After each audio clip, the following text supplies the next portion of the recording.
प्रेम एक ऐसा भाव है जिससे परमात्मा को भी पाया जा सकता है। भगवान गौतम बुद्ध ने पूरी दुनिया को प्रेम का संदेश दिया कि आप प्रेम से पूरी दुनिया को भी जीत सकते हैं। बुद्ध कहते हैं कि प्रेम से घृणा को भी जीता जा सकता है। आप खुद सोचें कि आपका मन सबसे ज्यादा क्या चाहता है। इसका जवाब मिलेगा प्रेम, प्रेम और प्रेम। जी हाँ, दुनिया में चाहे पशु हो, पक्षी हो या कोई भी प्राणी हो, हर प्राणी का मन सिर्फ प्रेम चाहता है। लेकिन हम सभी प्रेम के भावों को समझ ही नहीं पाते और सब अलग अलग दिशा में चलते रहते हैं। अज्ञानता से दिव्य प्रेम वासना और घृणा में बदल जाता है। चलिए दिव्य प्रेम को गौतम बुद्ध की एक कहानी के माध्यम से समझते हैं। एक दिन गौतम बुद्ध के प्रिय शिष्य आनंद एक गांव में घूमने के लिए गए हुए थे। घूमते हुए बहुत प्यास लगी तो वो एक कुएं के पास गए और वहां उन्होंने एक युवती से पानी पिलाने के लिए कहा। पहले तो वो युवती पानी देने के लिए मान गई, लेकिन बाद में उसने घड़ा पीछे कर पानी देने से मना कर दिया। आनंद बोले, क्या हुआ? वो युवती बोली, मैं नीची जाति से हूँ, मेरे हाथ का पानी आपके धर्म को भ्रष्ट कर देगा। आनंद ने कहा, आप इसकी चिंता ना करें, मुझे पानी पिलाएं। पानी पिलाना तो पुण्य का काम होता है। और हमारे गुरु बुद्ध कहते हैं, इस धरती पर ऊंच नीच कुछ नहीं होता, सब समान होते हैं। ये सुनकर वह युवती बहुत खुश हो गई, उन्हें पानी पिलाया। इसके बाद वह वहां से चली गई और रास्ते भर आनंद के बारे में ही सोचती रही। उसे उनकी सोच बहुत पसंद आई। आनंद देखने में भी बहुत सुंदर थे। कोई भी आनंद से आसानी से मोहित हो जाता था। वो युवती भी आनंद पर मोहित हो गई। वो रोज कुएं के पास आती और उनका इंतजार करती। आनंद हर रोज उस कुएं के पास से जाते तो वह युवती उन्हें पानी पिलाती। अब तक तो उस युवती को उन्हें देखने भर की ही इच्छा थी, लेकिन धीरे धीरे ये इच्छा बढ़ रही थी। एक दिन जब आनंद नहीं आए तो वो युवती बहुत परेशान हो गई और उनके बारे में पता करने के लिए बुद्ध के आश्रम में पहुंच गई। जब उसने आनंद को आश्रम में देखा तो उसकी परेशानी दूर हुई। उसने आनंद से कहा, आप आज घूमने के लिए गांव में नहीं आए? आनंद ने कहा, आज मुझे आश्रम में बहुत काम था। युवती ने कहा, आप जात पात का भेदभाव नहीं रखते तो आप मेरे घर खाने का निमंत्रण स्वीकार करेंगे? आनंद ने कहा, ये तो मैं बुद्ध से पूछकर ही बताऊंगा, अगर उनकी अनुमति मिल गई तो मैं अवश्य आऊंगा। यह सुनकर वह युवती खुश हो गई और वो वहां से चली गई। उस दिन वह पूरी रात सो न पाई। उसे लगा कि आनंद भी उससे प्रेम करता है, इसलिए वो उसके घर खाने पर आ रहे हैं। अगले दिन आनंद बुद्ध से अनुमति लेकर उस युवती के घर गए। युवती ने अलग अलग तरह के पकवान बनाए थे। आनंद ने बड़े प्रेम से उन्हें ग्रहण किया। उसके बाद उस युवती ने कहा, अगर आप ऊंच नीच का भाव नहीं रखते तो मैं क्या आपसे अपने मन की बात कह सकती हूँ? आनंद ने कहा, जरूर बोलो। युवती बोली, मैं आपसे प्रेम करती हूँ और आपसे शादी करना चाहती हूँ, क्या आप मुझसे शादी करेंगे? आनंद ने ये सुनकर कहा कि प्रेम करना कोई गलत बात नहीं है, प्रेम तो हर किसी को करना चाहिए, लेकिन मैं आपसे विवाह नहीं कर सकता। मैं एक सन्यासी हूँ और मेरे जीवन का लक्ष्य विवाह करना नहीं, मैं केवल बुद्ध की सेवा करना चाहता हूँ। युवती बोली, मैं आपको बुद्ध की सेवा करने से नहीं रोक रही हूँ, बल्कि मैं भी आपके साथ उनकी सेवा करूंगी।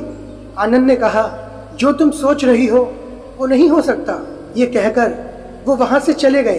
अब वही प्रेम उस युवती के लिए पीड़ा का कारण बन गया। वो हर कीमत पर आनंद को पाना चाहती थी। जब ये बात उस युवती की माँ को पता चली तो उसने एक उपाय सोचा। उसने अपनी बेटी से कहा कि तुम अपनी माँ पर भरोसा रखो, आनंद तुम्हारा ही होगा।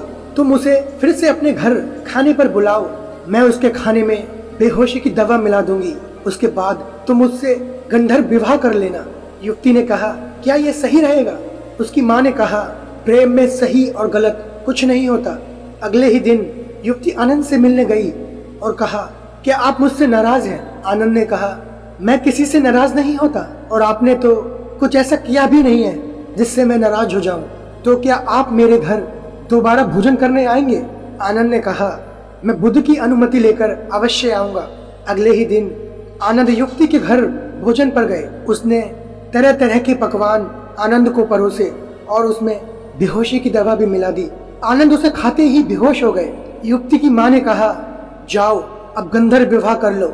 युवती, मुझे ये ठीक नहीं लग रहा माँ। माँ कहती है, सही गलत सोचोगी तो आनंद तुम्हें कभी नहीं मिलेगा। युवती अंदर गई और वरमाला लेकर बाहर आई। इतने में आनंद की बेहोशी टूट गई और युवती को अपने नजदीक और वरमाला के साथ देखा तो वो अचंभित रह गए। युवती भी इस तरह से आनंद को देखकर घबरा गई। आनंद ने युवती को खुद से दूर किया और बिना कुछ कहे वहां से उठकर चले गए। युवती भी कुछ न कह पाई। उसने अपनी माँ से कहा कि आपके कारण वो मुझसे दूर हो गए हैं। मैं खुद को पापी समझ रही हूँ। मुझे ऐसा नहीं करना चाहिए था। मुझसे बहुत बड़ा पाप हो गया है। अब तक तो वो मेरे हाथ से पानी तो पीते थे, लेकिन अब तो वो मेरा चेहरा भी नहीं देखेंगे। वो पूरी रात पीड़ा में रोती रही और सोचती रही, दुख मनाती रही। अगले ही दिन सुबह होते ही वह बुद्ध के आश्रम में पहुंच गई और बुद्ध से कहा कि मुझसे बहुत बड़ा पाप हो गया है, आप मुझे उस पाप की सजा दो। बुद्ध मुस्कुराकर बोले कि आनंद ने तुम्हारे बारे में मुझे सब बताया।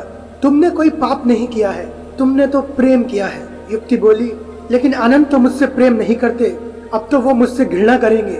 बुद्ध बोले, वो तुमसे घृणा नहीं करता, वो किसी से भी घृणा कर ही नहीं सकता। वो तो बस प्रेम करता है और वो तो तुमसे भी प्रेम करता है और वो सबसे प्रेम करता है। तुमने अभी प्रेम की वास्तविकता को जाना ही नहीं है। जो प्रेम करुणा लाए, आसपास शांति लाए, वही सच्चा और दिव्य प्रेम है। और सच्चा प्रेम कभी खत्म नहीं होता। इसके विपरीत जो प्रेम क्रोध, लालच और क्रूरता को लाए, स्वतंत्रता का हनन करे, मन में पीड़ा और अशांति लाए, गलत काम कराए, इसे प्रेम नहीं कहते, इसे वासना कहते हैं। आनंद में आज भी शांति है और वो आज भी आनंदित है और वो तुमसे मिलकर पहले जितना खुश था और आज भी उतना ही खुश है। वो तुमसे पहले जितना प्रेम करता था आज भी उतना ही करता है। उसके मन में कोई पीड़ा नहीं है। वो किसी भी पाप भाव से ग्रसित नहीं है। उसका प्रेम वास्तविक है। इसके विपरीत तुम खुद को देखो। तुम जिसको प्रेम कह रही हो, क्या तुम्हें सच में लगता है कि वो वास्तविक प्रेम है? क्या तुम आनंदित हो? क्या तुम्हारे मन में शांति है? क्या तुम्हारे प्रेम ने तुमसे कोई गलत काम नहीं कराया?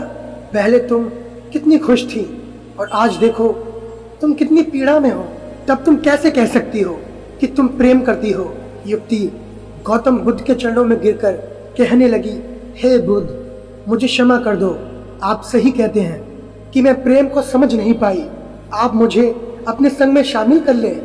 मैं भी वास्तविक प्रेम को समझना चाहती हूँ। हम सभी प्रेम करते हैं दोस्तों।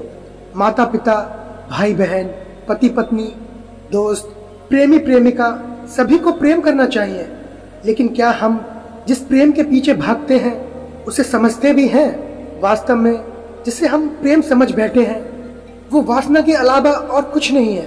अगर आपका प्रेम आपको स्वार्थ की तरफ ढकेल रहा है तो आपको समझ जाना चाहिए कि आप प्रेम नहीं करते।